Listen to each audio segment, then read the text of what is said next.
a man is not complete without a woman, and a woman's not complete without a man. So, but this idea of equality and equality in marriage is not biblical as far as equality when it comes to authority. Right. So within a marriage, there is not equal authority. People like to have this idea of a 50-50 marriage where we make decisions together and we are equally in authority. Well, that practically can't work, because if it comes down to it and you disagree on something, somebody makes the decision. It says in Ephesians 5 that the husband is the head of the wife, even as Christ is the head of the church, and he's the savior of the body. It says, wives, submit yourselves to your own husbands as unto the Lord. Wives are to submit themselves to their husbands in everything, it says there in Ephesians 5. There's a war going out there against men and women. And I don't know how we've missed it. Everything that goes against what we call a regular, normal relationship was just shocking. The women were saying that they were in charge and that they don't need no man.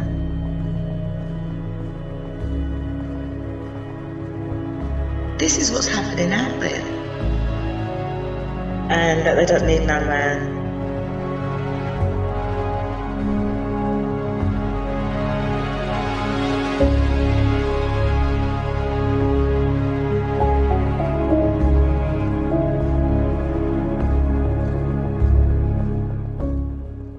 Hi folks, welcome once again to PLannedilLusion News Weekly. With me today I have Aunty Jenny from the UK, and she co-hosts with Just Pearl for Just Pearly Things over there in the UK.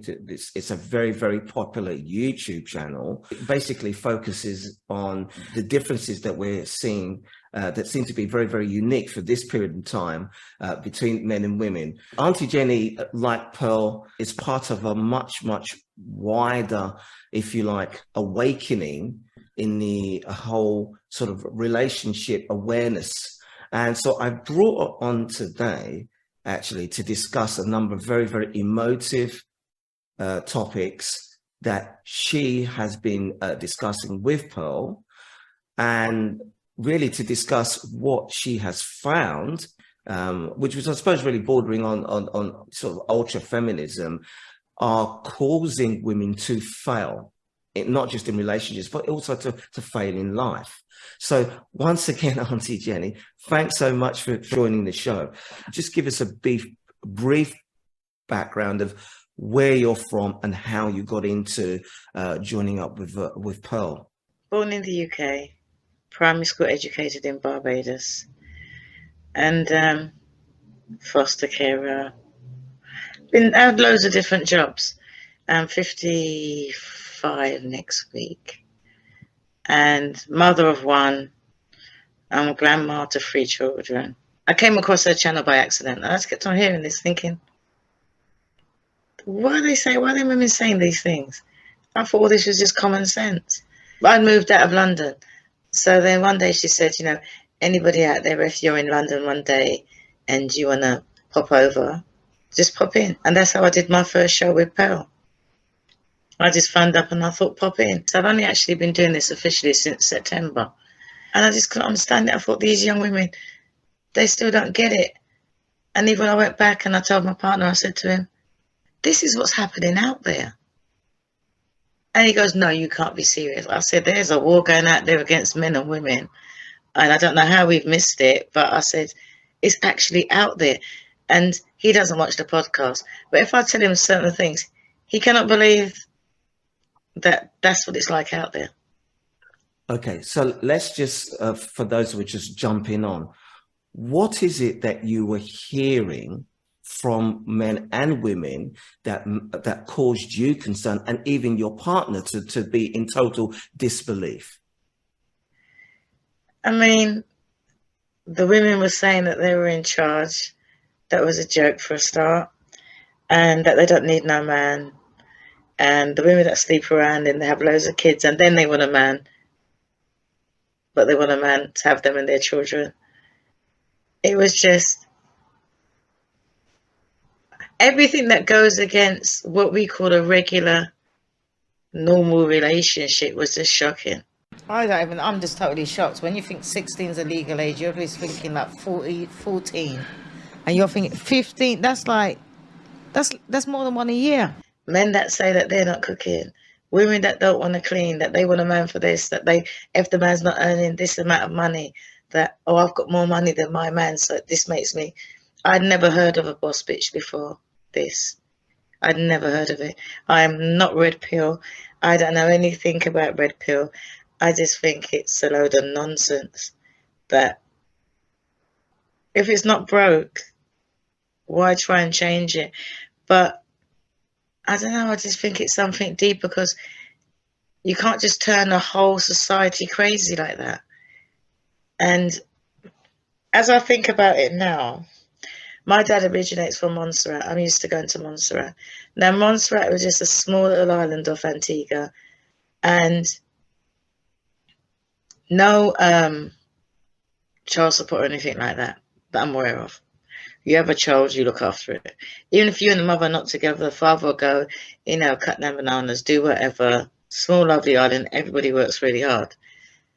But it's still a British colony. It's still under British rule, not independent. Everything worked fine. I know people are going to hate me for saying this, but women knew their place. The men knew what they had to do. Men were men, the women were women. I'm not going to say they stayed at home, but the women were women and the men were men, and there was so much respect on that long island.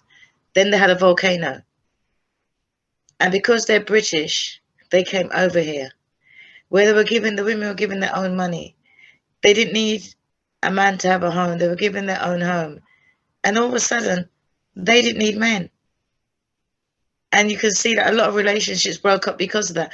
I know some people that came back and they thought, something's not right with these women, and they went back. But the government over here, they gave them the money, they gave them their own home. They didn't need a man for anything, so they could have a child and the government look after the child. The women did not need the men. And you can tell by the way they spoke to them. They were more educated. And, normally if a woman's more educated than the man might be more physical, he might be more hardworking. And you won't find a woman talking down to a man just because she's got more education than him. And then all of a sudden it switched. And I realized that. I see it switched then. But I thought maybe it's just because the Montserratian people came over. But now I realize that it's everywhere. The interesting thing about that statement is that I've heard people make that same statement here. In other words, as soon as women were able to make their own money, they lost respect for men, and therefore then did not need men to provide for them and protect them. If we're going to be fair, I can hear, and you've probably heard this on your show many, many times, the reason for that is that men could not be trusted. Men were cheating. A lot of women were in relationships that were extremely toxic, men were violent, and so on and so forth. And that was the reason for the change in their attitude, and not because of any economic change or, some sort of societal change or what have you else. What would you say to that? Just when you're here, like when women complain that men cheat, the number of men that cheat is extremely low. Most men don't have the ability to cheat. Most men don't have any chance whatsoever to cheat. Do you guys understand? The number of men that have zero sexual partners, or in the say no sexual partners in the last year, what percentage of men have had no sex in the last year? Right. So before 2008, the number was about 16%. Now it's 33%. It's almost doubled in the last decade, because in 2008, what happened? Social media. The Facebook app went on the iPhone. That's essentially what happened in 2008. And from that point forward, you're right, men's ability to communicate with other women became almost non-existent. Does that make sense? Right. And it got significantly worse and worse. Social media did not make it easier for men to meet women. It made it easier for a small group of men with Lamborghinis, with fucking six-pack abs, with Patek watches, with mansions to meet all of the girls. I think, coming from the Montserrat perspective, the men were mostly more physical. Yes, you had the men that work in the banks, the office men, but on a small island like that, on page 8, everybody was the same. But they all went out the same. The bankers, wherever you were from or whatever, you wore your best, and everybody went out. It was such a beautiful small island. That status thing. And even though the women were some of them were more educated, It didn't make a difference because the men, you had to go out there and earn. But then they come here and there's nothing for them to do, number one. They could study, or the men that are more physical working, because not everybody's got academic. So it's the physical work. And then where you can go out and somebody can say, right, come and help me fix the roof. You know, you come over here, you need to go to college, you know, you need this certificate. There's so many, you know, things in their way to block them from just going out. You know, you can go out and, oh, I'm going to climb your tree and pick your bananas for you, or I'm going to pick your coconuts and you go and sell them or whatever. But no, I just think that it's just made it easier for women because they just gave them money. I mean, England gives you money for having children. Every child you get money. I mean, they've cut it down now. But I remember years ago, you got people have 9 children. And women go out there and have children. Why? Because the government's going to give them money for 9 children. So why would you need a man if the government's taking part? The government's the father.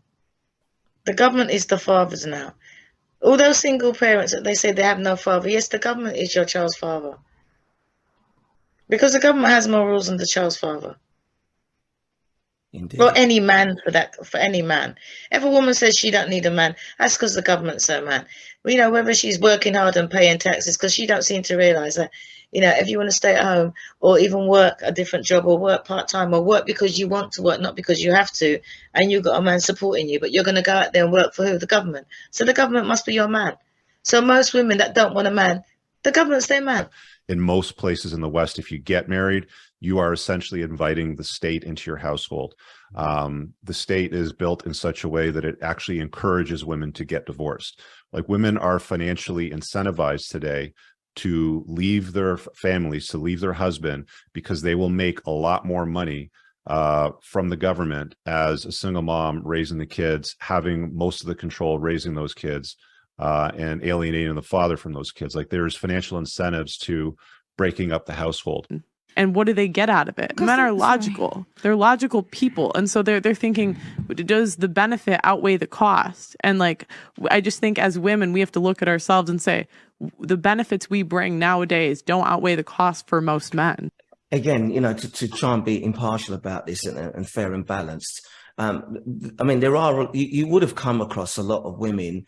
I mean, you say you're in your 50s. You would have come across a lot of women who were in absolutely shocking relationships. You know, they had devoted themselves, their time, and even their resources, you know, to a man.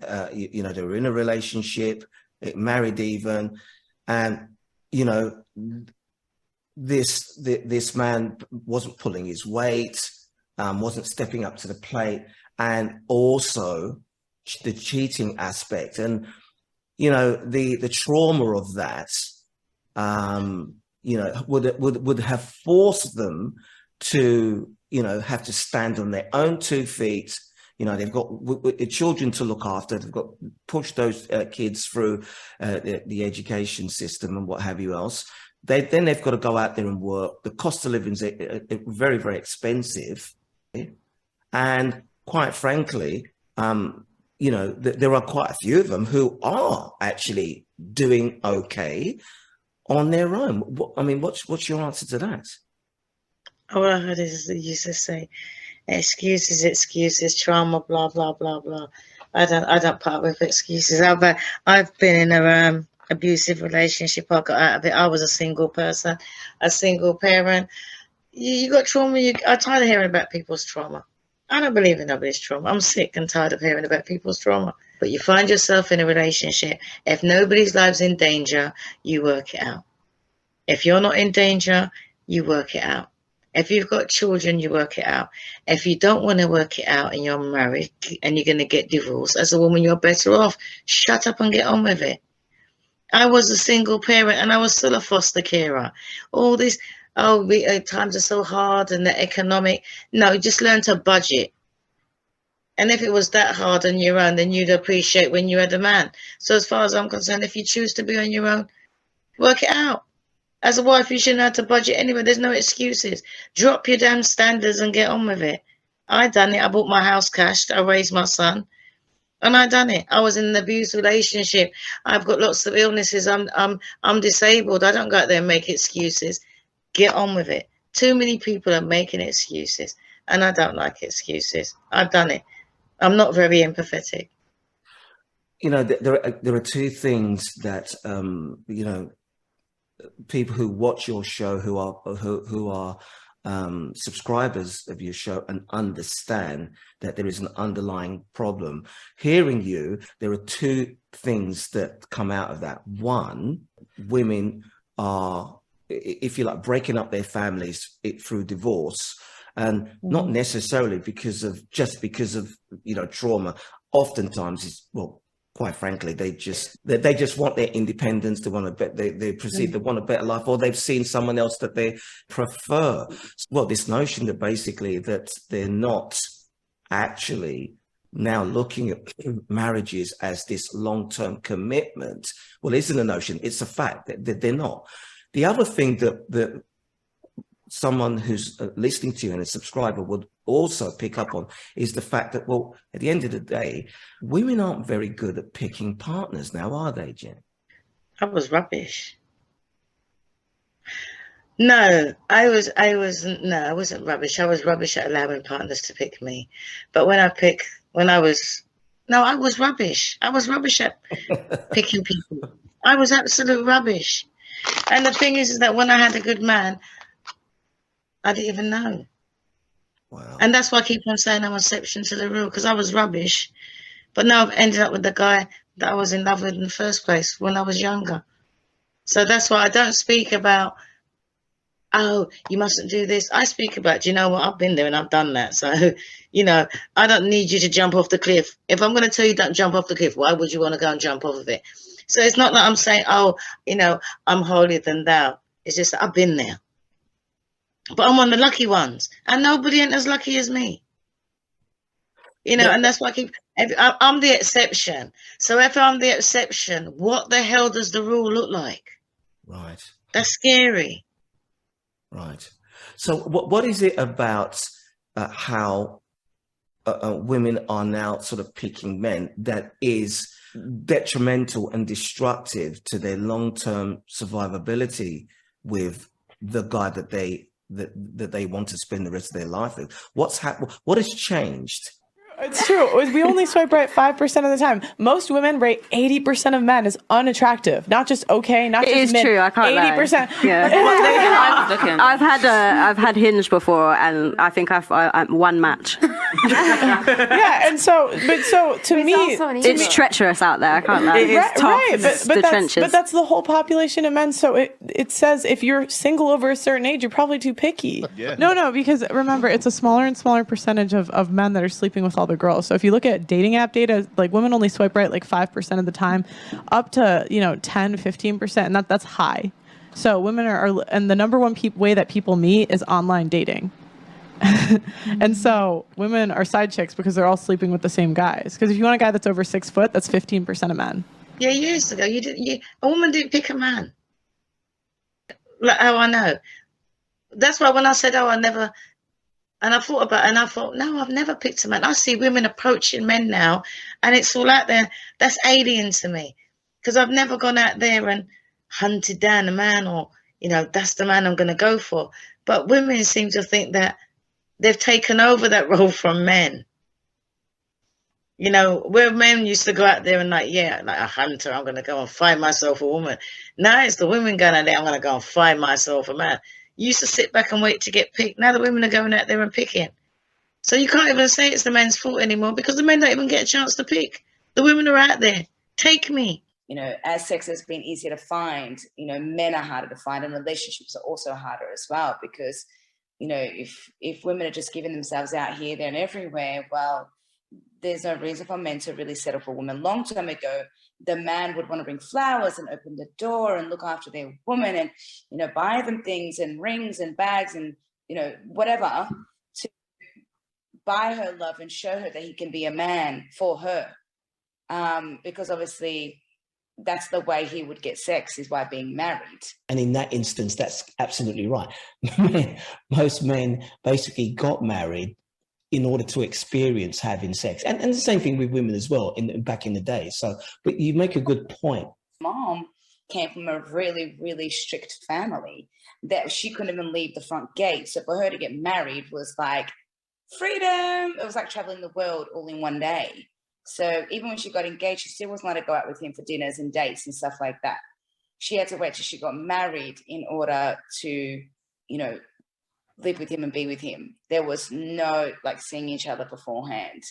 You know, they did, but it wasn't like for too long. It would be in her house, in the kitchen, in front of her parents. I mean, that's a very, very good point, because let's face it, you know, there was a time when you'd have to go and ask for a woman's, you'd have to ask the father of the woman that you want to marry for his daughter's hand in marriage, or, two families, you know, who knew each other, basically sort of said, oh, you know, our son is looking for a wife, blah, blah, blah, blah. And so that use of, and clearly, we moved away from that model to, we've got a situation now where people aren't getting married, actually. Most people are not getting together to marry. They're just cohabiting.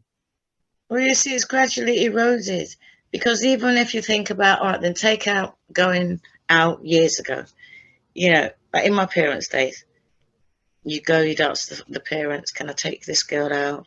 Be back in at a certain time. Fine. And then you get to my age where it's like, Mum, this is where I'm going. Oh, your dad, this is where I'm going. I'm going with so-and-so. How are you going to get home? Is this how you're going to get home? Fine. And then you'd go out.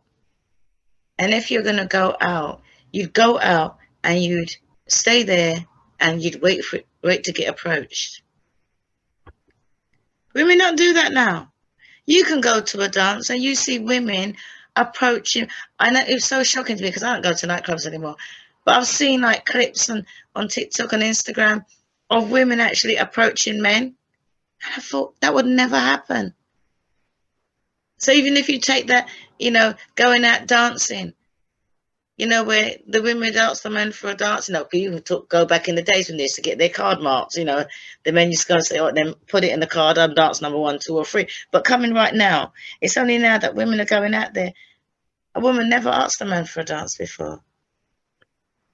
But also, women have got a lot more choice now, because, you know, I often hear from Pearl and on the Fresh and Fit podcast, the average woman basically now is hypergamous, and each woman has got a much greater number of men to pick from now.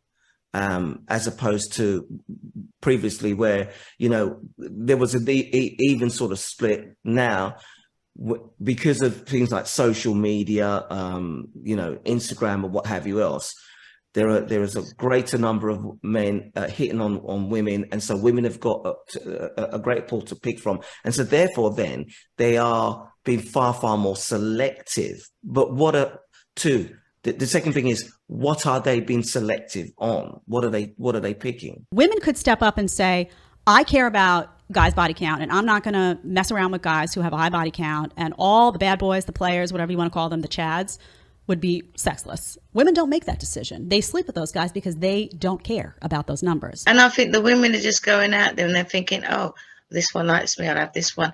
And I think now it's, even though the women are the gatekeepers, they're so loose that the men have got more choice. You know, because a woman can go out there and she can say yes to however men. You can go out there and you can be, I don't know, you can look good. And you might get 5 girls hit on you. Why? Because the women are approaching you. So what's the man going to do? Sleep with all 5. Because you're the kind of woman that's going to approach a man. So why wouldn't he sleep with you? It wouldn't. Nowadays, the most polished woman, all she wants is a man with a Mercedes or BMW, a couple of gold chains.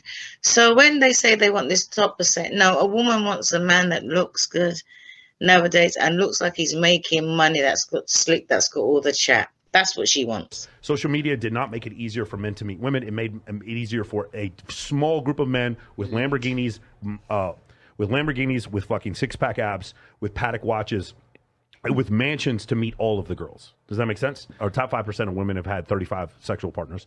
The top with the most number of sexual partners. The top 5% of men have had 150. All she wants is to check out what brands he's wearing, what restaurant he eats out on. You've got men that can go out there and they can take out a woman, and if you see where they're coming from, you'd be shocked. So with the women, because when they step out, they got a car. You know, they can pull up that's what the women want. They're telling themselves it's the top however %, and you will find that certain women, they will work their way up the ladder. But all they're making them, the guys do is they sleep with them. Because we're seeing there, and they feel like, all right, then I'll finish with your kind, because you was just like a guy with a Mercedes. I can get a guy now with a Lexus and a Lamborghini. And how many women are going to pass through that? And because men don't often get women throwing themselves at them, they're going to take it. You know, you put a poor guy, put him in some expensive clothes, even if you've rented them or he's got them secondhand, he's cleaned them really good, you know, a chain, and put him in somewhere where all the women like to flock around. They will flock around him by the way he looks, because he looks expensive. That's what attracts them. Men get attracted by looks initially. Women and start checking him out and clock what brand is he wearing? How does he look? And that man, if he looks good, and if he's got, he can go out and he can hire a sports car for the night, and he will pull, because the girls will throw themselves at him. He can go back and he can take the car back the next day, go home to mommy, they'd never know. It's true. No, it's absolutely true. So, okay, so the fact is that women, they're attracted by, you know, perceived wealth, money, power, whatever else. So they still are looking at, men who can provide resources, essentially. Yeah. And of course, men, we're attracted by beauty and femininity. Initially, exactly. And also we're still very, very much traditional in our outlook, in the sense that we still want a woman who's going to, be agreeable. We want someone who's adaptable to us. We want someone who is cooperative, non-combative, and what have you else. Today's woman finds that absolutely abhorrent. Being adapted to a man or being, cooperative. Today's woman sees it not so much as, role-based, but as 50-50, where we're both equal. She doesn't need to be, adapted. He's got to be adapted to her, sort of thing. Are you seeing that in the discussions that you're having? I find that one of the most things that pushes these women's buttons is if you tell them about cooking for their man. That's when you push their buttons, because, oh, he expects me to cook for him, and why can't he cook for himself? Well, I never said a man couldn't. I never said a man couldn't. A real man should be able to wash, cook, clean, and do whatever he expects his woman to do. But why shouldn't you do that if you're his woman? If you want to please him, what's he doing for me? He's with you, isn't he? But but no, every woman has to complain about looking after a man and what's she going to do. But I find that women just complain. I don't know why they complain so much about the simplest things. Getting up early in the morning. You know why they complain? Because they haven't seen it. I think I grew up with my mum and dad, and even though my mum divorced my dad, I saw how she was with my dad. So much so that they're really good friends to this day. And they got divorced over 40 years ago, and he was at a birthday party this year. And they're really good friends. And I always saw them get up early in the morning together. My mum always got up extra early, got the dinner ready for the night before, cooked dinner. There was always a hot meal. The washing was done on certain days, and she trained us as girls, now you do your washing on this day. And a lot of people don't do that now. And if there's problems in a marriage, it's supposed to be between the husband and the wife. Not between the husband and the wife, and the wife tells the children have attitude with the dad and everything like that. And I find that's what it is that, women just don't keep their mouth shut. Because if something happens in your relationship. I mean, the worst thing you can do is go and tell your kids or snap at your husband in front of the kids or behind the husband's back, and you find that that's off-putting to a lot of people. Oh, my dad was this, my dad was that. Yeah, you just saw one clip of it when your mum was mouthing off, but they got on all right. But I think whatever happens in your parents' relationship has got nothing to do with you. And more women need to go in the kitchen with their mothers and their grandparents, because that's what I did. But they don't do that because it's below them. A woman said to me, "Why should I cook when we can get takeout?"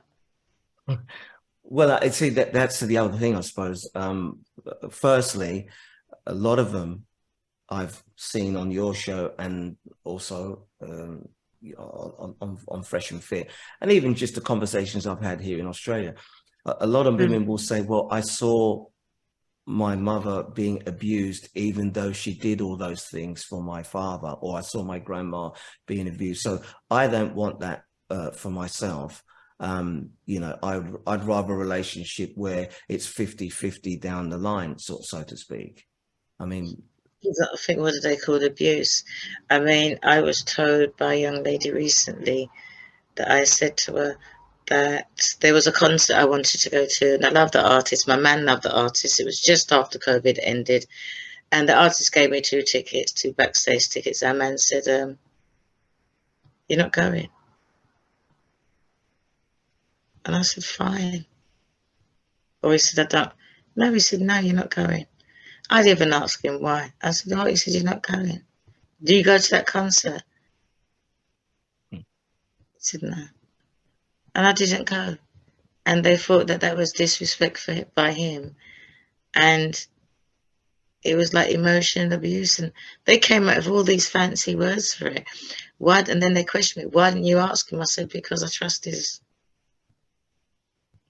him. I waited till after the concert had finished, then to ask him why."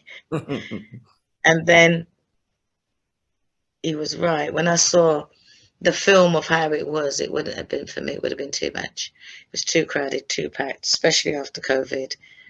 And I can go and see the artist another time when I go to Barbados in the open air. But I'm not a nightclub kind of person.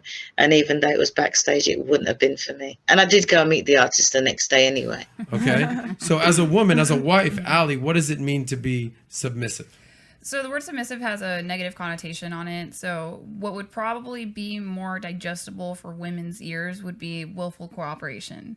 If your man has a good program and it's trusted, proven, and justified authority in that relationship, authority with responsibility, because he's responsible for the outcomes of the relationship. If you have that, you're naturally going to follow. And that's the thing about it is some women talk about, high value man.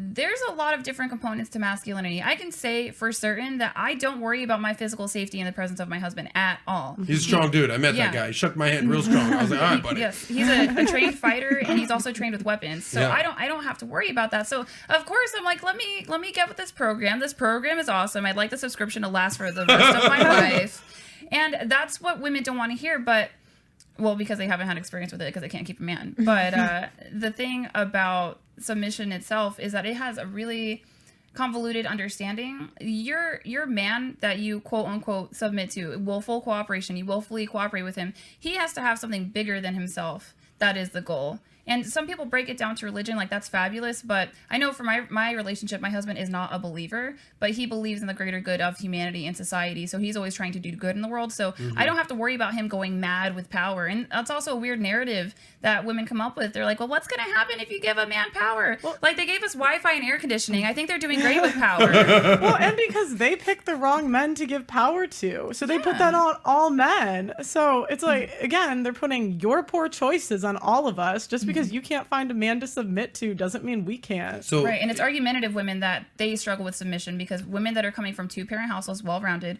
I live in the Midwest, I know a lot of women that understand that when there is trusted, proven, and justified authority, they're like, yes, I would like your help. I'm going to go with the flow on this one. But women just don't want to be honest that like you're not fun to be around. People are tired of arguing with you. People are not fighting over your invitation at the party. They would rather you didn't go. This notion that women who have looked in the past, what they see, has been these broken relationships, and we can talk about how these past broken relationships have come about.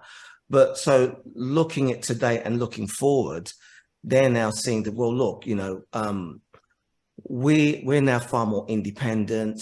We certainly have an equal footing in society now, and in a lot of cases, women financially are doing better than men. So we can have as many sexual partners even as we want.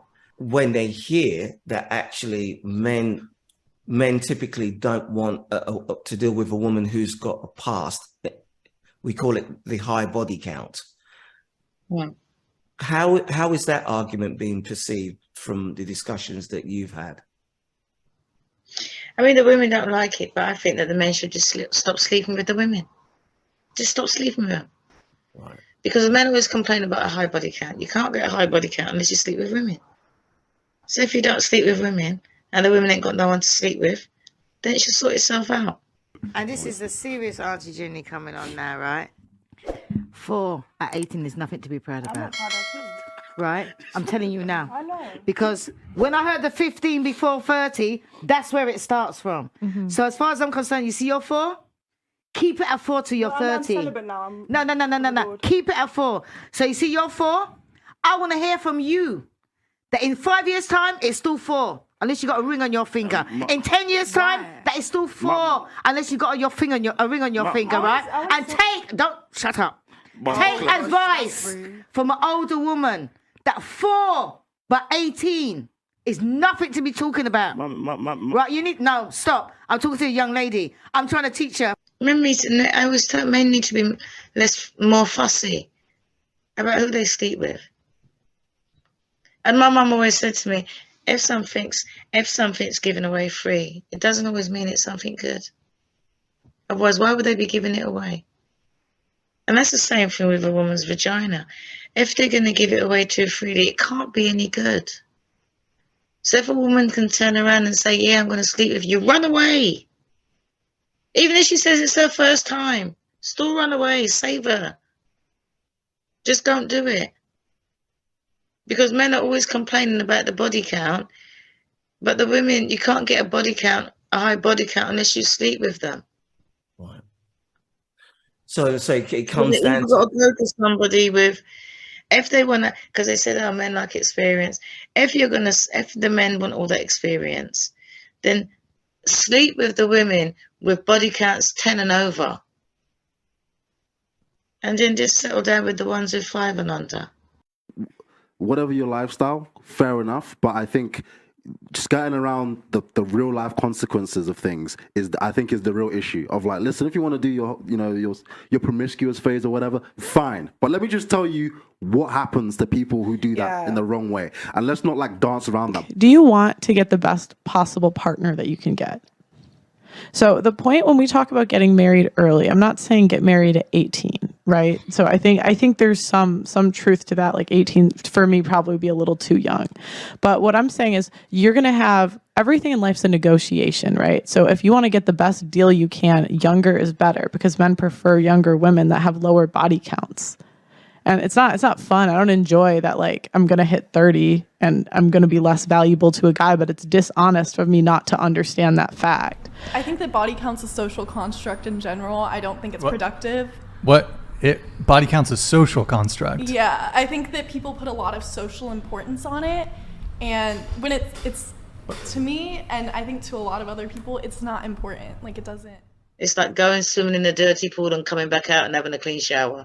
I just think that the men should, you see, the men seems to now have turned into mice. And they always go on, the men are going on like, oh yeah, they really need a woman. You really don't. You really don't. Men don't really need a woman. A woman needs a man more than a man needs a woman. So leave them. Leave them and then eventually you find the right one. But if a woman comes rushing up to you or a woman approaches you, forget about it. That's masculine behavior. Approaching a man is a no-no.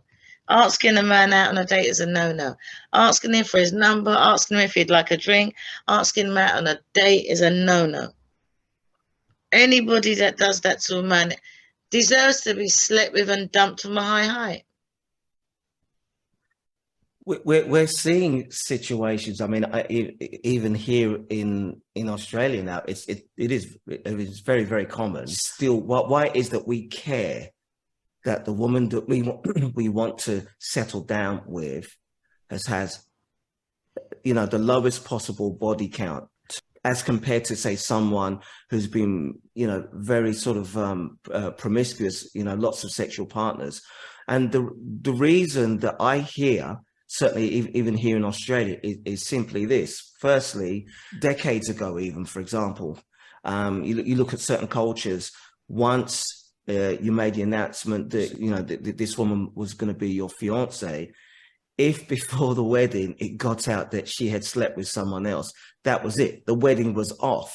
Now, I've seen a discussion where a man tried to make that point, and honestly, the attack, this guy got attacked. It's almost like they've forgotten that there was this level of moral values back in the day. Okay, so what do you think has changed that now? I mean, why did we go from that to what we've now got today? I think because I've got two good friends, and I plan to film them and air it. They've both been married since like childhood sweethearts. They're all in their 50s and over. And one of them's a Ghanaian couple, and the guy's quite reserved and very quiet. And I asked him to watch one of our podcasts, and this came up. And he said that he said the reason why a man wants a woman with an extremely low body count or a virgin, right, is so that he knows that if she gets pregnant, the child is his. He told me plain and simple. He said women don't get it. He said if a woman's got more than one man or she's sleeping around, he said you don't know who the child's dad is. And he said it's always been like that traditionally. He said to me, and that's the Ghanaian man. And he said that is why. Because a man wants to know that is my child. But if she's sleeping around, then you're not going to know for sure. And it's just plain and simple. Whenever this discussion comes out, it always tends to focus on the, unfair control aspect of it, because the argument is, well, hang on a second. It seems to be, okay, if a man sleeps around, okay, then it should, if that's the case, then it should be equal, then the same perception if a woman sleeps around. But that's not quite right, is it? It's not the same. If a man who sleeps around, it doesn't have as much of a societal damage as a woman who sleeps around. Am I being totally out of order by saying that? As a whole, because they say that men are supposed to sleep around. But everybody nowadays seems to think that all men cheat or most men cheat. And I don't really believe that most men do. And I find that women tend to chase other women's men. And the weak men get caught. And it's nothing to do with, they were better looking than me or whatever, nothing like that. It's just that you just happen to be weak at that time. But if you know that a man's going to cheat, if a man cheats on me, we're finished. So I hate when women say, oh, he's a cheater, but you stayed with him. Put up or shut up. If you want to be with a cheater, the man I've got now, I know he ain't going to down. I know he ain't going to cheat. And they know that he's got a woman, but they're still chasing him down. Why? Because they've now realized that he's a really good man. But I realized that years ago, now he's mine. But they're still chasing him. But some men would think, they don't live together. They live miles apart. I'll have a quick one. But he's got more standards than that. He's more disciplined than that. And a lot of men are not disciplined. And a lot of women are not disciplined either. But most definitely that if your man cheats on you and you stay with him, that's your business. Put up with it. I don't want to hear about it. But just to clarify that, you see, the reason why I say that it's different if a man cheats compared to if a woman cheats. It definitely, it's not the same. I'm actually not saying that I agree that men should cheat either. I simply don't. I'm totally with you there. But what I see is this. Firstly, for a man to cheat, he has to have women who have accepted his advances and want to sleep with him. You see, you know. Well, he's accepted theirs. And he's accepted theirs as well. No, you mostly find that I believe that most of the time, it's not the man that's approaching the women. I think it's the women approaching the man. Right. I don't think that a man goes out there and he goes out there anyway. I think it's women that throw themselves at them and that they just carry on. I think it's the women. Most of the time, it's the women. I think certainly when you look at that as a certain level of man, yes, I can definitely see that you've got that. Any level. Right. Any level. I believe it's, and the thing is, you see, if a man cheats, he could not even be thinking about it. If a woman cheats, she's thought it through. Right. Because a man don't even have to take off his clothes to cheat. I hear you. It's harder for a woman to cheat. So if a woman cheats, she means it. And I always say that if a woman cheats, you know the relationship's finished. Unless she's a liar as well as a cheat. But if a man cheats, and I'm not saying a man that's carried on cheating, I'm talking about the one-offs. I'm not talking about a man that's cheating for years and got children out there for years, or a woman that's been, you know, that. No, I'm talking about the one-offs. It takes a lot for a woman to cheat, so that means that if she cheats, she means it. Unless she was naked when she met him, which is why you've been naked in the first place. But a man doesn't take off his clothes. All you got to do is undo a zip, and you can cheat. But I suppose going back to this notion of, you know, having a society whereby, you know, men are just going out having as many different partners as they possibly can, and women going out to do the same thing. Do you not think that with women doing it and doing it so openly and freely, we are definitely seeing much more, it's far more damaging to society, morally damaging to society, because ultimately, if women decided, oh, tomorrow, okay, we're just going to take on the traditional ideology, which is, I'm only going to sleep with the man that I marry. I could want to, you know, have as many different partners as I want, but if no woman is going to sleep with me until I marry her, that ends it right there. Suddenly the moral standards has gone up. If a woman says, you know, he's got to be a provider, whatever else, and by the way, that man's got to have certain level of income, certain this, he's got to have certain values, suddenly the quality of our society, whatever, has gone up because it's the woman who's setting the benchmark. What's your opinion of that? You just said that in total opposite to what I said, totally reverse, because I said that if the men stop sleeping with the women, and then now you're saying if the women stop sleeping with the men. So that just means that we're both right. We just need to stop sleeping with each other. Thank you. Exactly right. And you see, folks, the reason why this discussion is so good is because when you've got people who, very objective, but clearly being a man, I'm going to see this from a man's perspective, and Jenny being a woman, she can see this from a woman's perspective. But ultimately, we are after the same thing, which is we want better outcomes out of these relationships. And quite rightly there, we've both come to a point where we've realized, well, wait a second.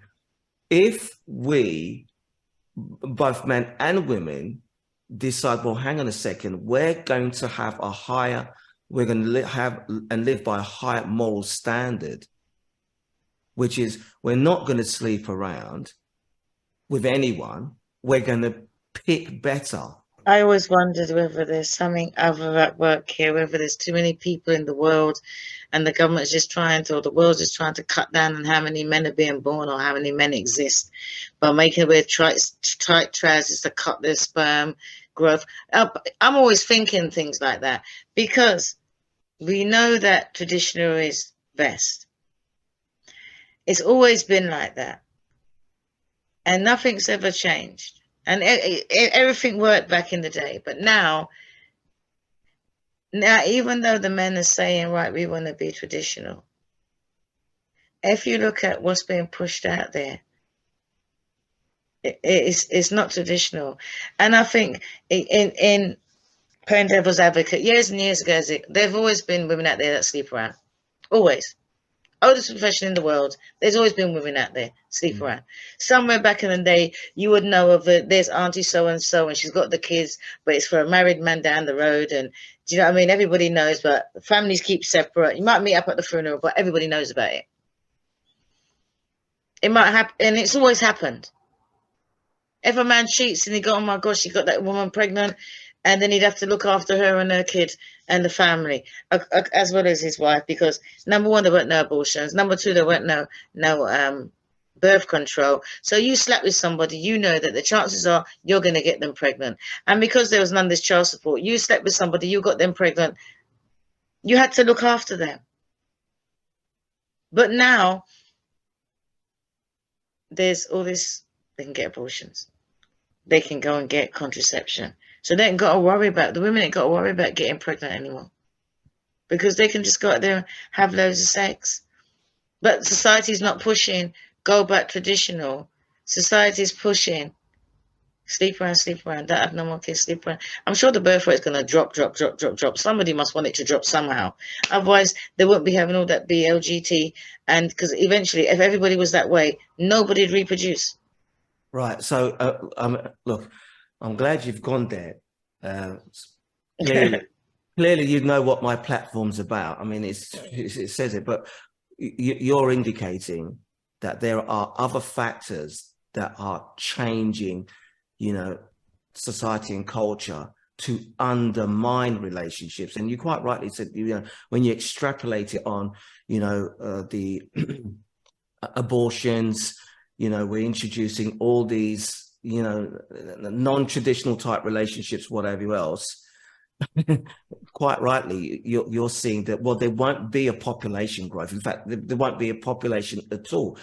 Do you see that there is an agenda here that's been pushed? Yes, because you see, the thing is, I never did social media before. Right. My man doesn't do social media. And I always used to say to people, I won't even get Netflix or get I'm not getting, because I always think to myself, you know what, right, how much is that going to cost me a year to put in somebody else's pocket when I can invest that money? So that's how me and my man think.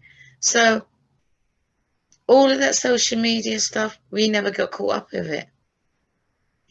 And I realized that the same time around COVID started was the same time everybody did what they never did before. Everybody went online. Everybody went online. They were stuck. We didn't go online. I read books. You know, I was out in the garden digging vegetables. My man was cooking. You know, he still had to go to work. I didn't. I don't work. But social media never came into it. And a lot of things popped up during social media. People were bored. They were at home on their computers. A lot of things were fed into people. But you'll find that traditional people, because they're not on social media, they never really got affected by it. So a lot of things that were happening out there, I don't know anything about. And even now, I'm very particular of what I watch, very particular of who I follow. And, I mean, we done an interview with, I'm going to get her name wrong, Brittany Jenner. Yeah. Never heard of her before. Never heard of her. Everybody's like, you're supposed to have heard of her. Never heard of her. I didn't even know what a what do you call it, a cis female was. Never heard of it before. I've only heard of male and female. Now they got all these other genders out there. Is it going to be part of my vocabulary? No, because I'm not going to get caught up in it. And the same time during lockdown, that's a lot of the same time when people, I think they got brainwashed by the internet, and it got worse. Yeah, indeed. So you believe? Because my man convinced me not to have the and I feel all right for it. I don't know if people are like, oh, why do you listen to him? You're a sick woman. Because I trust him with my life, and I come out the other end and I'm all right. Yeah. Okay. So in terms of what we're now seeing, because this isn't just a phenomenon that's specific to the UK. You know, you guys have spoken to literally hundreds of women on your platform, and then when you look at all the other platforms out there, especially the ones in the States, there definitely seems to be this almost like a war between men and women. But the funny thing is, though, you know, I've heard this saying, you know, the war between the sexes is over. Everybody lost, so to speak. Okay. Yeah. I mean, somebody created it. You see, the thing is that I'm a firm believer in if hindsight was foresight, where would we be? You need to look back. And I can put this. If you look at all the things that traditional people had, right? And then you think about all the average people and what they don't want, because they want to get they want the people. Everybody's fighting to be better, Yeah. But if you look at those wealthy people, think about what they're doing. They eat extremely healthy, right? They eat extremely healthy. They eat lots of vegetables. They have, I mean, before, all poor people had plants inside their house. And now rich people are having plants inside their house. Now we're all starting to get the plants back inside our house. Now they're starting to tell us we need to eat more natural foods after filling up with junk. And people are still going out there doing it. They're still going out there filling their self with junk. But if they want to look at how the 10% live, because if they go and that 1% or whatever, they're not going to be doing all the eating out. They don't want to be eating all the fatty foods. They don't want to be not exercising. And, you know, look how many famous people now growing their own vegetables. Right. How many young modern people now want to grow their own vegetables? But look at all the well-to-do people. They're growing their own vegetables. Right. So you get like the top percentage of people that are earning their money, they're trying to go back to how it was traditional, even with their lifestyle. Yeah. They got married and they want to go back to traditional. If you look at how they're living their lifestyle now, you know, they don't want to go to clubs. They want to go on long walks. They want to go to the beach. They want to have picnics. They want to learn to cook and start baking. But the stupid modern woman still thinking it's fast cars, eating out, fancy lifestyle, rich money. Some of the richest people out there are some of the most frugal people going. They'd be surprised. But Jenny, the figures are also showing that although, yes, women have these aspirations, and to a large extent, they can get money now. I mean, there's a variety of different ways. You know, women are foregoing marriage. There's an increase in depression, especially amongst women in their 40s and 50s, and it's set to get worse. So they're not happier, even though they've got aspirations and there's far more freedom for them now. They're actually not happier. That's something, right? That's maybe why they said they've got more debt, because right. I know women that when they're at home on their own and they're lonely, they shop. There's no one to talk to, they shop. They don't want the stuff and they shop. That's when they say buy a dog and die alone. Because they've left it too late. All of their good friends that were telling them, all the sensible ones that were dating at school and didn't go out clubbing, they're all married. And they went along with all these lies that the women tell the women. And then they hit to a certain age where your friends are either married or they're in the same situation as you, or they're still out there going on like they're young, still trying to catch the 1%, even though they're old and haggard. Or you might look even really good. You might brush it really well. You might have your own money, your own apartment, your own car. But you come as a full package, and there's nothing that a man can add to your life. So why would he want to be with you? Well, that's another problem again. You see, just if we take a step back, I mean, men want to be protectors and providers, but if a woman has everything, then, that sense of being able to protect, provide, well, he hasn't got that. And that's what drives us. That's what drives men. We like to protect. We like to provide on the main. If a woman says, oh, I don't need you, I just want you, she's not the woman for you. Let her go and want somebody else. Well, I mean, look, I tend to agree with you there, because also there's this issue that, and again, this goes on to another argument that people have. You want a woman who is a man wants a woman who's going to be adapted to him and wants to cooperate with him. And it stands to reason, correct me if I'm wrong, stands to reason that the younger a woman is, okay, the more likely she's going to be adaptable, she's going to be cooperative. She's had more years to be herself. She's set in her ways, so to speak. I might have to turn there. My man said it's taken him 32 years to get him meet anywhere close to what he wants.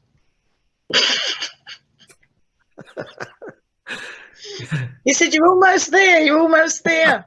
But the women seem to think, no, especially when I went on holiday, and I think I put up on a podcast that I was at home in Barbados, and I had on a pair of shorts. They were very tiny, and a vest. And somebody made a comment. I think it was a workman, or somebody made a comment. He asked me what I was wearing, and he said, oh, you've got men coming into the house. You should be wearing clothes like that. You're getting a bit old. So I got rid of all my little shorts. And somebody said to me that I was whipped. I didn't hear that before. But they said that I was whipped. And I said, why? Why am I going to listen to my friends and say, oh, yeah, you look really good in that. Come on, I'm in my 50s. They said, but you was at home. I said, yeah, but people coming into the house. I can stay cool in a long T-shirt, a long loose dress. I mean, it's less about sort of control. It's less about narcissism, whatever else, and more about really protecting that which you treasure so much, and not wanting to, not wanting your woman to attract attention, from other men. And that's a traditional thing, though, isn't it? It's a traditional thing. We've always been like that. And it's traditional, and women. I trust him with me. Obviously, I'm with him. So if I'm going to have sex with him, I'm going to sleep with him. We're going to make love. Why can't I trust him to make all other decisions? If he tells me, oh, I don't want you to do that, then why am I going to question him? Because I don't think I know he's not going to tell me anything like out of spite or just because he can. Because if he was a man that's going to tell me, oh, I don't want you to do that just to see whether he can, I wouldn't be with him. He wouldn't be that kind of man. But I know that if he tells me he doesn't want me to do something, I've got no reason to question him, because he's always got my best interests at heart.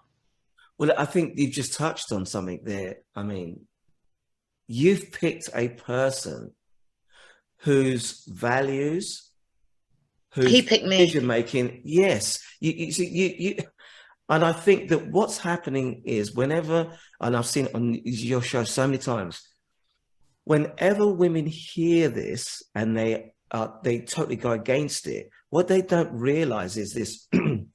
Firstly, this conversation is restricted to just the men who you trust and whose decision-making skills you value. We're not talking about men who you don't respect or whatever else. And by the way, why would you be picking a man whose decision-making you wouldn't respect? I mean, you see, that's the difference. That's the difference. I did not pick him. He picked me because he said I had potential to be turned into a great wife eventually. But I didn't pick him. You didn't pick and that's him. the thing. In those days, I wouldn't think about picking a man. I thought he was cute. At the time, I thought he was full of himself, you know, because all the girls loved him. And I was a tomboy and I had lots of male friends, and he thought that, oh, I always had a load of men with me. But if we'd known each other, what we knew then, we would have got together way earlier. But I didn't pick him. He picked me because I had potential to be trained. Aunty Jenny, sorry to get in there. You've made that point many times, and I have to admit, I have missed that, because I don't even hear that being mentioned on on the shows, only on the ones that you do. You're absolutely right. You see, the man picked his woman, not the other way round. Yeah. I didn't pick him. I didn't think I could get somebody like that. I didn't pick him. He picked me. If I got up to a man and picked a man, I would have been a right hussy. I see. That would have been like, I would have been the modern woman before modern women started. There was no way on earth I would have been able to go up to a man and say, excuse me, but I really like you. Good girls didn't do that.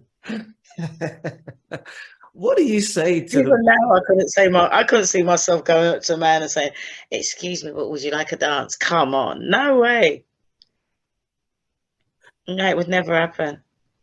What do you say, therefore, then, this notion that, okay, so men typically, you know, they picked women who are younger, you know, who are more adaptable, as opposed to, you know, picking up older women. Because a lot of women, they again, this is it's a no-go, it's a no-no, because this notion that if a man's picking a younger woman, it's because he just wants to control her. She doesn't know anything. In what's wrong with that statement?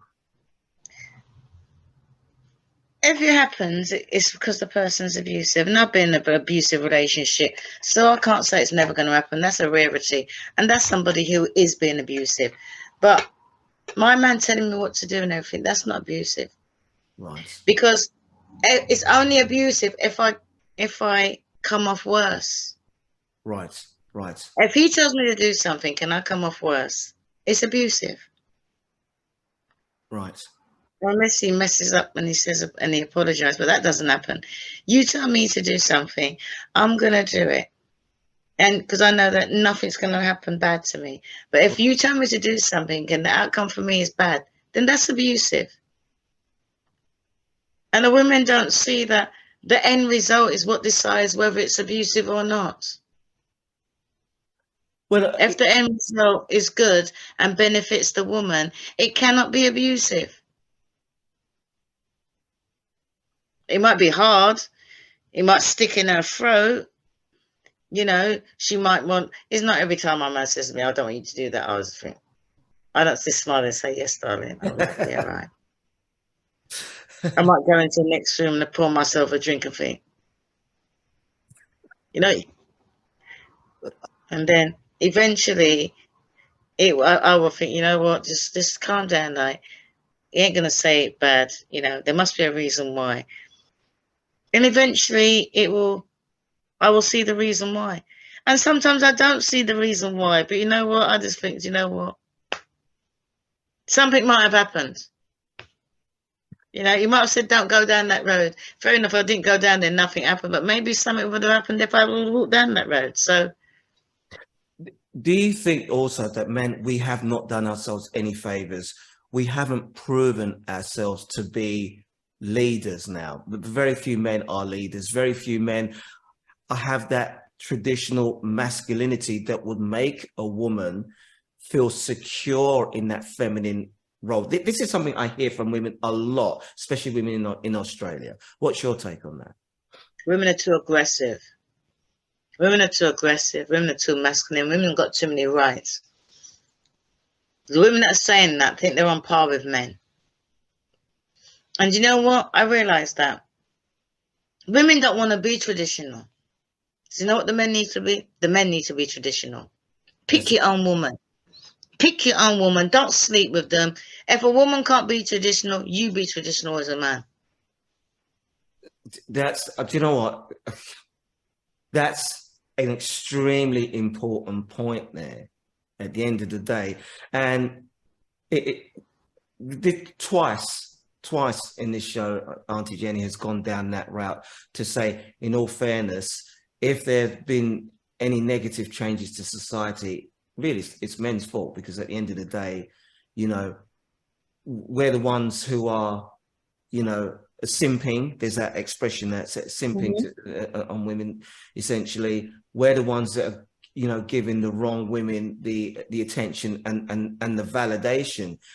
If we set higher standards ourselves, then, you know, and we assume the control, then, you know, Aunty Jenny's right. There wouldn't be sinking to this toxic, I'll call it a toxic femininity. That's not... Even the way they speak to men. I mean, my man obviously has had relationships before me. And if they talk back to him or talk down to him or try to emasculate him, he's out of there. Forget that. A lot of men will put up with it. He ain't letting nobody talk down to him. He's a man. He would treat him like a man or see you later. And men always should have their own property. Men always live on your own. That way a woman can't tell you where to go. I'm a firm believer in that. Women don't like when the men live at home with their mothers, but once he's saving his money, that's fine. But I think that once you move out, don't move in with a woman until you're married. Okay, so that goes on to another point. Now, I noticed that, you know, Pearl, she's actually got wife school where she advises how to be. No, people have got that wrong. People have got that so wrong. All right. Wife school is not about Pearl advising the women. Wife school, all right then, they always say to Pearl, oh, what does she know? She hasn't got a man. She's going to hit the wall. What is she, you know, who does she think she is? So Pearl is putting herself through wife school. Oh, Pearl's putting herself through wife school. Pearl's putting herself through wife school. Wow, okay. I've been teaching her how to cook, how to bake, how to make her own marinade. We've been trying out different outfits. If you notice that her dress is, her whole dress code has changed. Yes, it has indeed. It's got more feminine, more country, more girly, more, you know, her language is going to change because we're putting Pearl through wife school. I'm not easy on Pearl. I've even cut up some of her clothes.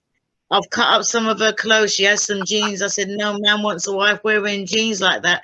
And I cut them up with the scissors. So everybody seems to think that Pearl is training the women. Pearl's not. Pearl is one of the women that's learning. Right, right. Look, so, okay, guys, I've got Just Pearly Things, the podcast that Aunty Jenny has been featured on so many times, and you know, Aunty Jenny's been a real breath of fresh air. So this is Aunty Jenny's pod. To be honest, I love it's the live ones that I'm proud of. Yes, absolutely, absolutely brilliant, absolutely. So, okay, so let's go back to that again. So we've got a situation now where women are having to be taught how to be traditional women, because clearly this modern version of the woman, a lot of men are pushing back on that. In fact, a lot of men are even saying that they've just given up on looking for relationships, and that's because that's something that surprised me. Men are actually saying, well, no, we want relationships, but there's no women to pick from. What's your view on that? What are you seeing through the shows that you've done? My online shows, the women out there, they're crazy, and the men are just simping. What they call simping. Aunty Jenny, can you do me a favor, just for because my podcast is seen by people all over, and different demographics, they might not know what the word simping means. What does that mean? I only just found that out. I didn't know what it meant either. I didn't know. It seems like the men are just turning into simpletons, that they'll do anything for a woman. They will praise her, they will love her, they'll put her up on some pedestal. And 9 times out of 10, she's not worth it. Why are they doing that, though? Why suddenly is it that these men are thirsty and would literally, they're going to put up they're going to basically do anything and everything for the kinds of women that we saw that depicted on Pearl's YouTube earlier, but scantily clad, what have you else. OnlyFans women as well. I mean, what is that about? Because that's what society is telling the men. I'm sure it's just to stop people from reproducing. That's what society is telling men. If things go on the way that things are going on, right? Yeah. There's going to be less babies being born. I'm sure of it. Yeah. Yeah. But if you go back traditional now, you're going to have happy families. And the families won't have so much government involvement in them. The government's more involved in single parents than anybody else. Wow. I mean, that's a profound statement, but I think you've heard me say this on this show twice, on a previous occasion. There was policy, and Aunty Jenny can back me up, there was policy whereby women were actually encouraged to stay single, and the government would give them more money for being single mothers than if they were in an actual relationship, a declared relationship with a man. Was that correct?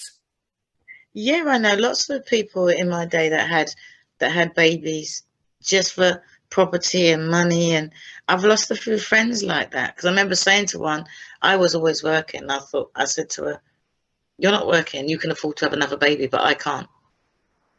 Make that make sense? And she didn't like it. And also it was the incentive, because where I live, all the apartments that they gave us, I wanted one near my mum. They said, "Oh no, you couldn't have one because you're a single parent and you've got one child." So they moved me into these apartments complex. And I realized that there were 3 bedrooms in each one. And all of them were single parents. I had one son. They gave me 3 bedrooms. I sold it. I sold that apartment over 10 years ago because I ended up buying it, and there was only 2 of us at the end of it all that still had the one child, and we're talking about 30 apartments.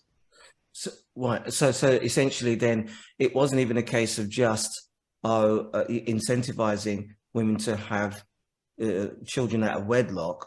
They were having more on top of that. Once they got their property and the money, they were still having more, because obviously we're still getting more money from the government, obviously. For each child. And I didn't like that.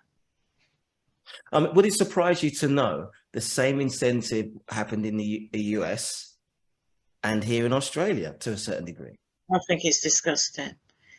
And then they wonder why people are fighting to get into their countries, because you're paying them to have kids. That's the first thing people want to do. Some people, for the money, you just arrive in a country and you just drop a kid, and then wherever you go in the world, that kid will be entitled to money. But let's have it right, because let's get this straight. So I'll call it weaponized immigration. You're paying migrants to have kids, but that's not because you want the population to grow. It's actually having a negative effect on population growth, isn't it?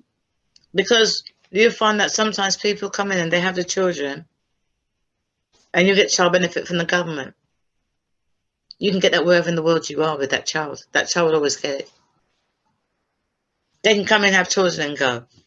Because you'll find that wherever people are paid to have children, that's where more people want to go in. Right.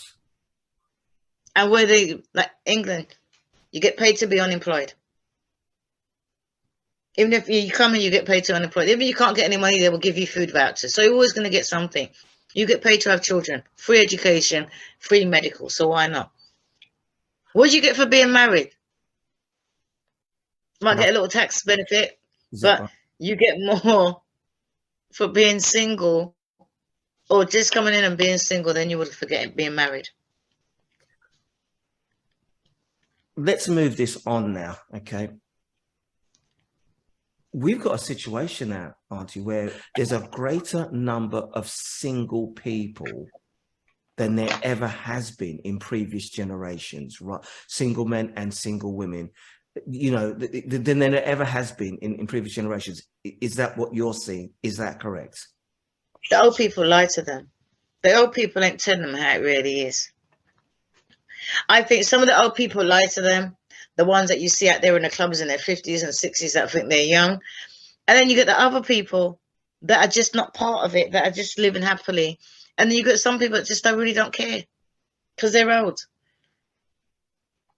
But I mean, but if they sat down, there needs to be more people over 50 speaking out, saying what they think, showing that it could happen. But they're not. They're thinking it's okay for the child to do this, and it's okay for a child to dress like this, and it's okay. If I see a child in that situations where people leave their children in my care, and I treat them like my own, and they're like, "Oh no, we allow my child to do that." I'm like, no, I wouldn't. You know, if I have a daughter and she's going to dress a certain way, you know, when she comes to my house, make sure she changes her clothes, because I'm not having her in my house or going out like that.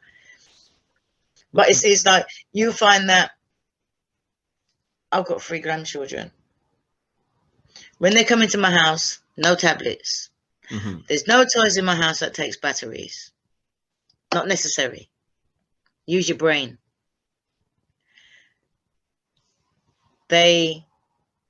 My granddaughter learnt to use the laptop today, so I said to her, right, there is a proper PC in your kids' room. I will put that on now. It's time to do a computer, but no laptops. And, oh, Grandma, I've seen this on TV. Can you get me it? No. I am not, you know, she wants to make a drink. You know what you could do? You can go out there. There's some lemons. There's some sugar. You can make some lemonade, because she has to know how it's being done. But too many people are trying. Somebody said, "Oh well, I never had a tablet when I was young." No, tablets weren't around then. You know, oh, I never had the latest mobile phone, but you didn't die, did you? Well, I didn't go to Kentucky McDonald's. No, your mother cooked every day, and you dealt with it. They're trying to keep up with the Joneses, and it's unnecessary. And the happiest people, the people that live down to earth, according to nature, grow their own veg, chill, and don't do all that social media. I don't care what happens out there. Indeed. Everybody has to be traditional, and it starts from in the family. And another thing is, when my son was little, not little, I say when he was younger, he was about 16. I'm a mother of a single parent. I'm a single parent of a son. I remember giving him condoms, putting them in his wallet. He always had and I remember a parent said to me, "You're encouraging him to have sex." I said, "No, I'm not. I'm just telling him that if the chance comes where he might have sex, have it safely." Last week it clicked to me. Women don't give their girls condoms. Wow. I gave a girl 2 packets of condoms. And she looked at me. It was a kid's mum. I thought, I got 3 grandchildren, I don't want any more. And my son walked in and she said, my son looked and said, "My mum." She said, "Yeah." Women need to buy their girls condoms. The pill's not good enough. The morning after pill's not good enough. If it's good enough for the boys, they want equality, it's good enough for the girls. Buy your daughters condoms. If you can't teach them to shut their legs, teach them to keep it covered all the time, because the pill doesn't solve STDs and everything like that. And I find that we need to go back in value. We need to go back. Forget about all this modern stuff. And the old people need to speak up. The grandparents, the great-grandparents. Before you used to sit down there with your grandparents and listen to how she grew up on the stories. People like, "Nah, don't agree with that. Nah, that was rubbish." No, you need to sit down and listen. Indeed. So what you're describing there essentially is all the factors that have created what we're now seeing, which is the greatest number of unmarried people, or even people not in relationships, than ever before. This is what I want to try and bolt down. Are we seeing the greatest number of people not in relationships, not married, actually single? Yeah, it's going to get worse. I think it started to happen, I say, in the late 80s. Wow. Wow. In the late 80s, that's when it got worse. Because I realized that my son is the last of those that knew how to cook, and you'll find that, I say, from 36, from 37, let's say 35 and younger, they're the ones that got major problems. Wow. Age 35 and under. I call them the lost generation. Wow. because they don't mix with the grandmothers. I mean, I took my 3 grandchildren to see their great granddad, and they sat down. They saw we had the same values. We talk about the same things, and I was telling them where their great granddad. Some people don't know who their granddad is. They don't spend time with their granddad, and we've always been like that. And sitting at a table and eating. My grandson is too. You can't give him his food. If he's at my house, he has to sit, clear the table. He has to sit at the table and eat his dinner. And a lot of people don't do that. We have so much fun at a table. And I think everything's been broken down. And I think if you look at it gradually, it's like gadgets were made to make the women's life easier. But the gadgets made the women think they didn't need to do nothing. Or they use it as an excuse. If I told my man, oh, I've been washing all day, he said, don't know you ain't, it's the washing machine. What you been doing while the washing machine's been working? Yeah. It would seem to be, certainly, I know on this platform, I've had a couple of guests here who have alluded to that fact. In fact, that they've said there have been deliberate policies by certain, groups who wanted to move women, in fact, out of the kitchen and then out of the home into the workplace. And now, as one person put it to me, from out of the kitchen onto the, onto the lap dancing pole.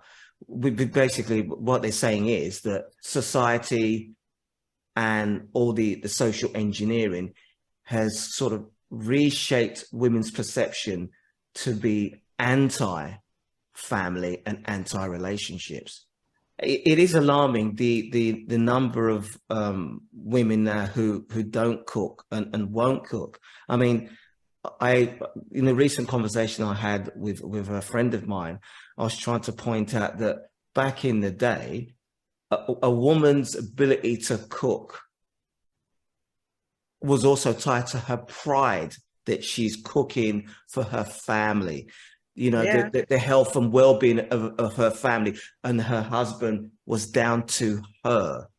But now you've removed that now totally from even the consciousness, haven't you?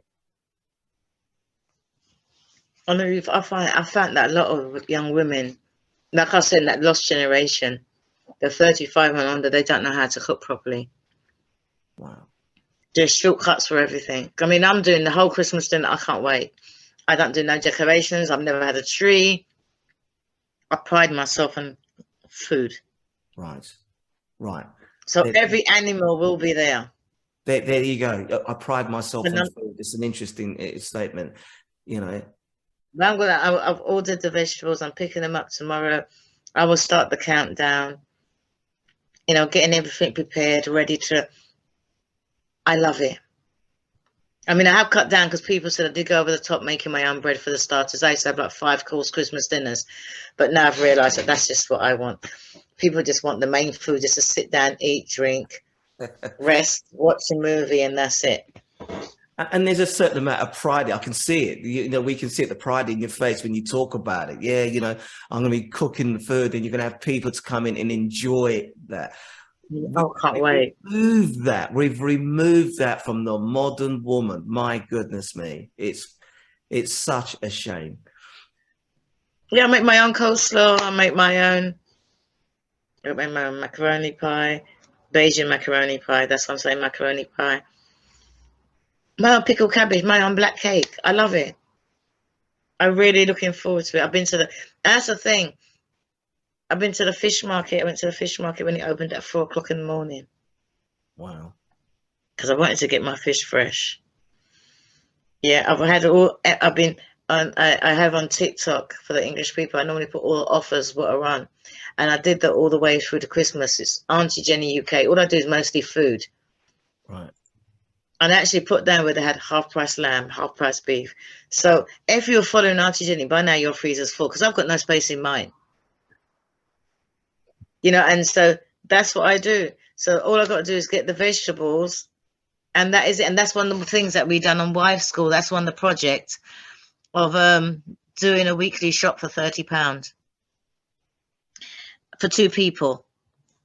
And Pearl said it was impossible, so we actually went out in the supermarket and actually filmed me doing the shopping with her. All right. But she just says that to eat at a budget takes a lot of hard work. I'm like making your own coleslaw and peeling your own carrots rather than buy peeled and cut carrots. You know, but it's only on TikTok that I do food because that's where I'm my passion. But yes, traditional, I mean, it's easy. I think people make life harder than it is and women do. And I think that if women won't be traditional, that men need to be traditional. Right. Because men have allowed women and society, they've lowered their standards due to women in society, which they shouldn't do because men have lowered their standards, but they've got more to lose. Right. So if you've got more to lose, why not keep the standard that you have anyway? And then you'll be a winner. Don't sleep with people. I think that's Be the fussy. that's the takeaway, guys, as we wind down, you know, this extraordinary interview. I knew it would be, and my gosh, you know, I'm expecting to duck from the mudslinging basically when this episode comes out. But, you know, so I'm just going to say, well, Aunty Jenny said it. I just went along with it. I said it. If the women won't be traditional, the men need to be. The men need to be. That's it. Because women can't rack up their high body count without sleeping with a man. You don't hear about lesbians talking about high body counts, do you? It's true, actually. It's a very, very good point. Yeah, they don't care. You don't hear the women lesbians say, how many body counts have you got? So if that's the case, stop sleeping with the women. Indeed. Well, listen, guys, I'm going to wind it down here. Again, it's been an absolute pleasure, Aunty Jenny, having you on board there. I hope that maybe by this time next year, we would have done a few more of these. I'm actually looking to get a crew here in Sydney who are actually going to, you know, do a Pearl thing, go around you know, the main spots in Sydney and actually engage with people to find out what their thoughts are. But also the point that you made that, look, it's the older generation, they've got to speak up. But I'm just wondering, hang on a second, do they even realize, you know, how bad the situation is? So I'm hoping that shows like this will be able to expose that. No, can I just say something? Sure. That's a very fair point. Because when I look at myself earlier on this year, I didn't have a clue about this. But there's women my age and older that go onto the internet. But they're too busy trying to be modern women. Wow. And I know because my sister was one of them. She was always on the internet. Nothing common sense. Look at this one. This one's got some this one. Look at this. Oh, eyelashes. Oh, latest hair. And it was just, and I thought, you're old. And I think I even upset because I went on one of Pearl's podcasts and said, old people should not be on Instagram. Unless you're doing like videos or you're doing something educational. But you'll find that they would do Facebook and it's all gossip and they wanted the youngest clothes. And you can always tell when it's mutton dressed like lamb. Can always tell. But that's what they do. So I think that my plan for early next year is to actually, I've got 2 friends, like I said, and they're in long-term, well, they've been married for years. And they were like childhood sweethearts or met with extreme low body count, like one. And that's what I plan to do. Because I'm not a street interview person. I'm just going to go by my experience and what I know. So I've asked my friends, because they were quite shocked at what's going out there. Because I got verbally attacked when I was on holiday in Barbados by a young lady who started shouting at me, you're that woman from the internet who's telling the wives to have sex with their husbands. Yeah, that's me. Yeah, that's what she had a problem with. Because I said all men don't cheat. She said all men cheat. And she said that I'm the problem because I'm telling wives to have sex with their husbands. Jeez. So I'm going to go out there and I'm actually going to film older people, their reactions, because they don't know about it. Yeah, so I'll be telling them about what's going out there and I'll be filming it because I think they'll think it's quite shocking. Yeah, and I think you're absolutely right. There is this, and you mentioned it earlier. I mean, you said the disconnect between the generations, and that this generation probably doesn't. They don't know their grandparents or their great grandparents, and so obviously then you're missing that wisdom that would be funneled down. Instead, they get the information from the internet. Can I just ask you one thing? Can I ask you, where'd you come from? So I was born in the UK. I was born in London. My parents are Nigerian, or were Nigerian. Right. Have you ever heard, growing up in East London, of the West Indian excursions? What they do, they normally, a lot of the West Indian people, they get a coach or 2 or 3 coaches, could even be 10 coaches, and they fill it with like families. I've been on them when I was little with my mom. You take your dad, and it's like a picnic, and you go. So you might go to a beach. Yes, the getaway, the go away. Yeah, absolutely. Yeah. Well, I found that, and I kept on telling the old people years ago, you need to keep on inviting younger people and their families, because otherwise it's going to die out. And I find that things like that, there's nowhere for families to go. And a lot of the traditional stuff, the old people are not passing it down, because if they get it, if they try and pass it down to the under 35s, they're not interested because they think it's old fashioned. But if you skip and you go to primary school children, hit the ground running, start from the primary school children and younger, the old traditions, then you've got a good chance of sort of like bridging that gap, because you will find that some of the younger children, as they grow up, they think that's not right. Either educate their parents and then move on better. But the older people need to step up.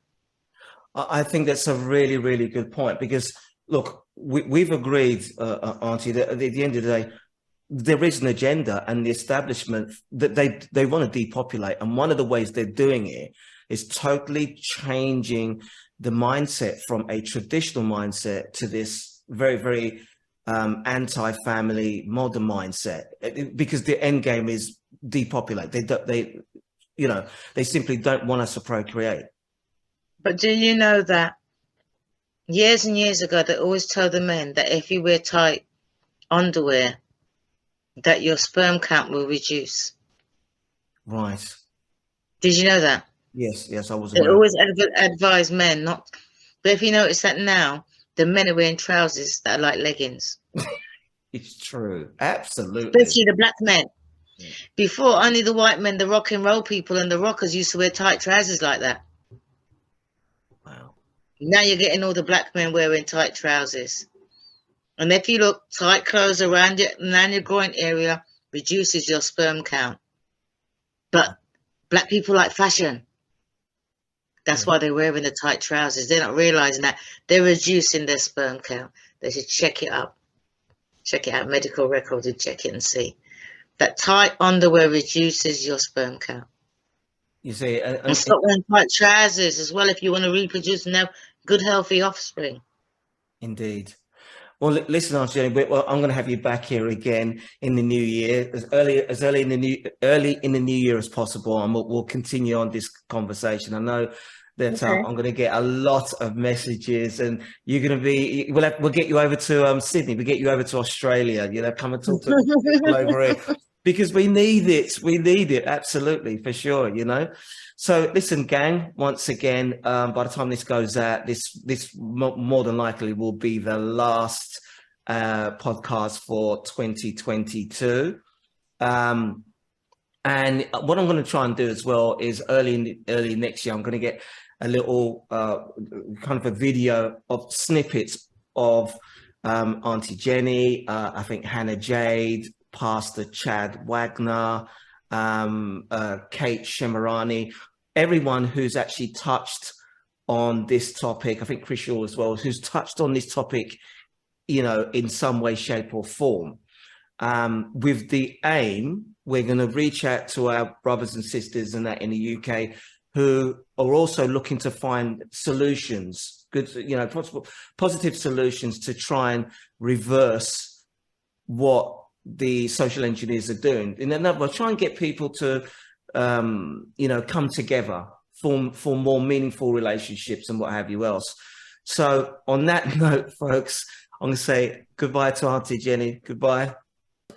Masculinity is masculinity. I like masculinity. Masculinity is actually the one thing that saved me in life. I was grateful to have my grandfather, who was the strongest example of what it means to be a man, right? And because of that, having that structure, it actually saved me because he taught me personal responsibility. He taught me to have a relationship with God, right? And yes, he's a man's man. He did everything with his hands. He worked on a sharecropping farm from the time he was 5 years old. Today, that archetype of what a man is being taught that there's something wrong with it, that there's something that's implicitly violent about being a man, and that's wrong. And I think the people that are harmed the most by it, by the way, are women. There's a war going out there against men and women, and I don't know how we've missed it. Everything that goes against what we call a regular, normal relationship was just shocking. The women were saying that they were in charge and that they don't need no man.